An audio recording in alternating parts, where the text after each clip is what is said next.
నల్గొండ జిల్లాలోని ప్రముఖ శైవక్షేత్రమైన చెరువుగట్టు పార్వతీ జడల రామలింగేశ్వర స్వామి ఆలయం బ్రహ్మోత్సవాలకు సర్వం సిద్దమైంది. ఈ నెల 9వ వరకు జాతర కొనసాగుతుందని ఆలయ అధికారులు తెలిపారు. బ్రహ్మోత్సవాలకు తెలుగు రాష్ట్రాలతో పాటు మహారాష్ట్ర, ఒడిశా, మధ్యప్రదేశ్ రాష్ట్రాల నుంచి భక్తులు భారీగా తరలివస్తారు. స్వామివారి కళ్యాణం అగ్నిగుండాల రోజున 3 లక్షల వరకు భక్తులు హాజరవుతారని అధికారులు అంచనా వేస్తున్నారు.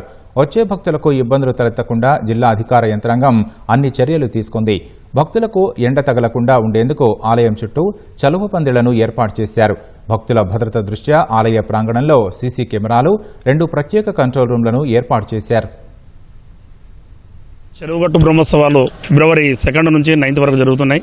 పోలీస్ శాఖ తరఫున అన్ని ఏర్పాట్లు చేస్తున్నాము. ఇక్కడ కావాల్సినటువంటి పార్కింగ్ ఏర్పాట్లు, అదేవిధంగా ఈ భక్తులు పైకి వస్తున్నప్పుడు కళ్యాణానికి, మరి అదేవిధంగా వీటి అగ్నిగుండాలకు అటెండ్ అవుతున్నప్పుడు పెద్ద ఎత్తున వస్తారు కాబట్టి వారికి సంబంధించి బ్యారికేడింగ్, అదేవిధంగా గ్యాలరీస్ ఏర్పాటు చేసి సిస్టమేటిక్గా ఎవరికి ఎటువంటి ఇబ్బందులు లేకుండా గతంలో కంటే మంచిగా ఏర్పాట్లు చేయాలని నిర్ణయించడం జరిగింది. అదేవిధంగా ఈ పిక్ ప్యాకెటింగ్స్ తర్వాత దొంగతనాలు కూడా జరిగే అవకాశం ఉంది కాబట్టి భక్తులు ఎక్కువ మొత్తంలో ఆభరణాలు లేకుండా చూసుకోవాల్సిందిగా విజ్ఞప్తి చేస్తున్నాం. బ్రహ్మోత్సవాల నిమిత్తం వచ్చే భక్తులకు ఎటువంటి ఇబ్బందులు లేకుండా శానిటేషన్ పరంగా కానివ్వండి, మరుగుదొడ్ల పరంగా కానివ్వండి, తాగునీటి వసతి గురించి కానివ్వండి, క్యూ లైన్ల గురించి కానివ్వండి, దర్శనం సాపిగా సాగేందుకు కూడా అన్ని శాఖల వారు సమన్వయంతో పనిచేయాల్సిందిగా ఆదేశించి ఉన్నారు.